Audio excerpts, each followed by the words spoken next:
संध्या का समय था। अकबर अपने बाग में दरबारियों के साथ राजकीय विषयों पर विचार कर रहे थे। इतने में तानसेन ने अपनी सारंगी मिलानी शुरू की। सबका ध्यान तानसेन के वाद्य की तरफ आकृष्ट हो गया। दरबार का शेष कार्य स्थगित कर दिया गया। तानसेन ने एक मनहरन तान सारंगी पर छेड़ी। चारों तरफ से वाह वाह की ध्वनि आने लगी। बादशाह आनंद मग्न तकिए के सहारे लेटे हुए सुन रहे थे। चारों तरफ आनंद छा रहा था। इसी समय शहर का कोतवाल 2 आदमियों को लिए हुए आया। उन आदमियों के कपड़े खून से लथपथ हो रहे थे। कोतवाल के अचानक आ जाने से रंग में भंग पड़ गया। बादशाह झल्ला गए और चिढ़कर कोतवाल से बोले, क्या तुमको इतनी भी तमीज नहीं कि यह समय दरबार का नहीं है? ऐसे मन बहलाव के समय बंदियों को लाना कहाँ तक उचित था? ये कैदी रात भर हवालात में रखे जा सकते थे। कल दरबार लगने पर इनके मामले पर विचार किया जा सकता था। फिर इतनी आतुरता दिखाने का क्या कारण है? बादशाह की नाराजगी से कोतवाल सहम गया, परंतु बिना असलियत बतलाए भी काम नहीं चलते देखा। कुछ सोच समझकर उसने कहा, जहाँ पना इसमें संदेह नहीं कि मैं इनको सुबह लेकर हाजिर हो सकता था, परंतु इनका मामला बड़ा बेढंगा है, जिस कारण मुझको विवश होकर इसी समय आना पड़ा। उससे ऐसा सुनकर बादशाह कुछ शांत होकर बोले, अच्छा बोलो, बात क्या है? इनका अभियोग सुनाओ। कोतवाल ने कहा, आज जब मैं नगर में गश्त लगाते हुए व्यापारियों की मंडी में पहुंचा तो क्या देखता हूँ कि एक जगह बहुत से आदमियों की भीड़ लगी हुई है। जब वहां गया तो इस अपरिचित व्यक्ति को इस नगर व्यापारी से मारपीट करते देखा। यह अपरिचित व्यक्ति नगर व्यापारी को झिड़क रहा था कि अरे दुष्ट, आज से 5-7 वर्ष पहले तू मेरा दास था और वहां से छिपकर भाग गया है। बड़े परिश्रम के बाद आज तुझे पकड़ लिया है। अब मेरे रुपये अदा कर। इसको झिड़कते देख नगर व्यापारी बोला, नालायक, दास तो मेरा तू है। तुझे मैं आज कितने ही वर्षों से ढूंढ रहा था। भाग्यवश इस समय हाथ लगा है। इनकी आपस की ऐसी लड़ाई देखकर मैं इन्हें गिरफ्तार कर सरकार के पास लाया हूँ। अब आपकी जैसी मर्जी हो इनका निपटारा कीजिए। बादशाह ने उनसे साक्षी मांगे। नगर सौदागर ने कहा, जहाँ पना आज 5 वर्ष का अर्स हुआ है कि मैं अपना शहर ईरान छोड़कर दिल्ली आ बसा हूँ और यह हमारा नौकर इससे 2 वर्ष पहले ही मुझको छोड़कर भाग गया था। आज जब मैं बाजार में फरोख्त कर रहा था तो यह भी अचानक वहीं आ पहुंचा और मेरा हाथ पकड़कर बोला, तू मेरा गुलाम है, तू मेरा गुलाम है।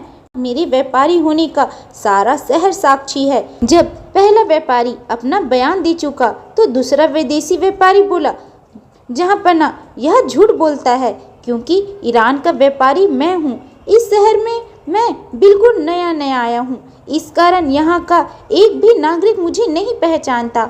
यह जो इस नगर में शेर अली के नाम से विख्यात हो रहा है, सो इसका फर्जी नाम है। यह नसीबा नागरिक मेरा गुलाम है।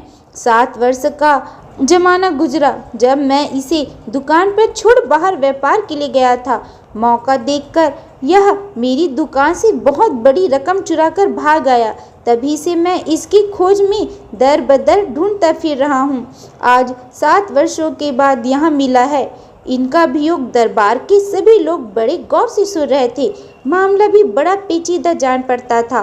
दोनों ही सौदागर के लिबास में थे और दोनों की मुखाकृति भी अमीरों की सी थी। जब यह मामला चल रहा था, इसी बीच एक सरदार साहब भी वहां आ पहुंचे और नगर व्यापारी शेर अली को कैदी की सूरत में देखकर बोले, शेर अली, यह तुम्हारी क्या हालत है? तुम कैदी की सूरत में क्यों दिखाई पड़ रहे हो? शेर अली को इस सरदार के आने से बड़ी तसल्ली हुई और बोला, सरदार साहब, आप भी जानते हैं कि मैं कितनी वर्षों से इस नगर में व्यापार कर रहा हूँ और यहाँ का बच्चा बच्चा मुझे पहचानता है। समय के फेर से या देव की कृपा से आज मैं अपने ही दास द्वारा अभिशापित किया जा रहा हूँ। सरदार बादशाह को चिताकर बोला, जहाँ पना यह शेर अली आजकल का व्यापारी नहीं है, बल्कि लड़ाई के समय इसने कई बार सरकार को रुपये की मदद देकर राजभक्ति प्रकट की है। शेर अली की तरफ इशारा करके। शेर अली, यह तुम्हारी ही उदारता का कारण था कि मैंने गुजरात ऐसे सामर्थ्यशाली अधिपति पर विजय प्राप्त की थी। तुम्हारी वह मदद हमारी नहीं बल्कि बादशाह की मदद थी। सरकार की तरफ से तुमको अभी तक उसका कोई पुरस्कार नहीं मिला है। सरदार की इस सारगर्भी साक्षी से बादशाह खुश हो गया और बोला, शेर अली को उस उपकार का बदला चुकाया जाएगा। बादशाह ने ईरान के सौदागर की तरफ इशारा करके कहा, क्यों भाई, तुमको भी किसी की साक्षी दिलानी है? यदि है तो उसे सामने लाओ। सरदार की साक्षी से तो नगर व्यापारी का शेर अली होना साबित होता है। ईरान का व्यापारी बोला, जहाँ पना, मैं इस स्थान में पहली पहल आया हूँ। यहाँ की भाषा तक नहीं समझता और न यहाँ पर मेरा कोई परिचित ही है। मेरा सामान भी बाहर ही पड़ा हुआ है। उसको यहाँ लाने में अभी कई दिन व्यतीत हो जाएंगे। फिर मैं किसकी साक्षी दूँ? हाँ, इतना जरूर है कि मैं दूर देशों से सुनता आ रहा हूँ कि आपके दरबार में बड़ा न्याय होता है, इसलिए कृपा करके उचित न्याय करा दीजिए। दोनों की बातें सुनकर एक सभासद ने बादशाह से अर्जी किया, जहाँ पना, यह मामला बड़ा ही बेढंगा दिख पड़ता है। इसका फैसला कवि गंग से कराया जाए। वे ऐसे मामलातों को महज खिलवाड़ मात्र समझा करते हैं। बेचारा कवि गंग बड़ा घबराया और झट से बोल उठा, हुजूर, बीरबल के रहते इसका न्याय करने की दूसरे की आवश्यकता नहीं है, अतएव इसका न्याय बीरबल से ही कराया जाए। वे इससे कभी इनकार नहीं कर सकते। बादशाह तो पहले से ही समझ गए थे। उसने बीरबल को आज्ञा दी, इस मामले को अच्छी तरह जांचकर न्याय करो। बीरबल ने भी सहर्ष स्वीकार किया। बीरबल की कार्रवाई शुरू हुई। वह दोनों व्यापारियों को पास बुलाकर उनसे बहुत प्रकार की पूछताछ की, परंतु फिर भी कुछ मतलब की बात हासिल न हुई। तब उसने एक नई युक्ति निकाली। बीरबल उन दोनों सौदागरों को एक जगह खड़ा कराकर एक जल्लाद को नंगी तलवार लिए हुए बुलवाया। जब वह आकर हाजिर हुआ तो बीरबल उससे बोला, क्या देखता है, गुलाम को अभी मार डाल। बीरबल के मुख से इतना शब्द निकलते ही जल्लाद तलवार लेकर झपटा। उसका झपटना था कि नगर व्यापारी यानी नकली शेर अली अलग हट गया। बीरबल उसकी ऐसी हरकत देखकर तुरंत ताड़ गया कि असल में यही गुलाम है। उसने उसकी कलाई पकड़ ली। नकली शेर अली ने भी अपना गुलाम होना स्वीकार कर लिया और वह तुरंत कैद कर लिया गया। अंततः दरबारियों के पूछने पर उसने कहा, असल में मैं ही अपने इस ईरानी मालिक असली शेर अली का गुलाम था। मेरी आदत धीरे धीरे बिगड़ने लगी। मैं हमेशा इसे हटाने की ताक में था। जब मेरा मालिक मुझे दुकान पर अकेला छोड़कर बाहर चला गया तो मेरी नीयत बिगड़ गई और उसका बहुत सा माल लेकर वहां से भाग निकला। घूमते फिरते यहाँ पहुँचा और उन चोरों के रुपयों से व्यापार करने लगा। क्योंकि इस काम को मैंने अपने मालिक के यहाँ ही सीख लिया था, इस कारण व्यापार चलाने में मुझे कोई दिक्कत ना पड़ी और मेरा काम धड़ल्ले से चल पड़ा। अब मैं असली शेर अली के नाम से विख्यात हो गया हूँ। इतने दिनों के परिश्रम से जो मैंने भारतवर्ष में अपना नाम प्रख्यात किया था, सो आज देव के प्रकोप से मिट्टी में मिल गया। अब मुझसे गुलामी करते नहीं बनेगी, अतएव कृपा करके मुझे प्राण दंड देने की आज्ञा दीजिए। बादशाह ने शेर अली से पूछा, शेर अली, अब तुम इस आदमी का क्या करना चाहते हो? शेर अली बोला, जहाँ पनाह, अब मुझे इसकी कोई जरूरत नहीं है। मेरी बात रह गई, अब आपके जी में जो आवे सो कीजिए।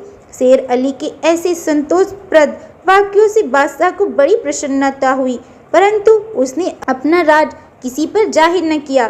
बेचारा अपराधी नसीबा जीवन की आस त्याग कर एक तरफ खड़ा था। बादशाह उसकी तरफ लक्ष्य कर बोला, नसीबा, तुम्हारा अपराध प्राण दंड पाने के योग्य है, परंतु तूने मेरे साथ उपकार किया है और मैंने अभी तक तुझे उसका कुछ बदला भी नहीं चुकाया है। अतएव तुझे जीवन दान देता हूँ और पुरस्कार में तुम्हें दरबार का एक काम सौंपता हूँ। अब तुम उसी काम के सहारे से अपना जीवन निर्वाह करो। नसीबा खुशी के मारे फूले न समाए और बड़ी प्रसन्नता से उस पद को स्वीकार किया। बादशाह ने मन में विचार किया कि इस न्याय में बीरबल ने कमाल किया है, इस कारण उसको भी उचित पुरस्कार देना परमोचित है। बादशाह ने 3 पोशाक मंगाई, उसमें पहली कुछ आभूषणों के साथ असली शेर अली को, दूसरी बीरबल को और तीसरी नसीबा नामी गुलाम को देकर विदा किया। नसीबा शेर अली के चरणों पर गिरकर अपने अपराध की माफ़ी मांगने लगे और उसको आदरपूर्वक अपने मकान पर ले गया। उसने अपना सारा धन शेर अली के हवाले कर दिया। शेर अली बहुत बड़ा व्यापारी था, उसका सारा कारोबार ईरान पर चलता था। उसने विचार किया, व्यापार से मेरे धन के अतिरिक्त जो कुछ नसीबा ने अधिक उपार्जित किया है वह उसके परिश्रम का है। उसने अपना असली धन लेकर शेष बचा धन नसीबा के हवाले किया और खुशी खुशी अपने ईरान शहर को लौट गया। तो आज की कहानी में बस इतने। अगर आप लोगों को मेरा ये वीडियो पसंद आए तो लाइक सब्सक्राइब जरूर करें। मिलते हैं अगले वीडियो में। Bye bye.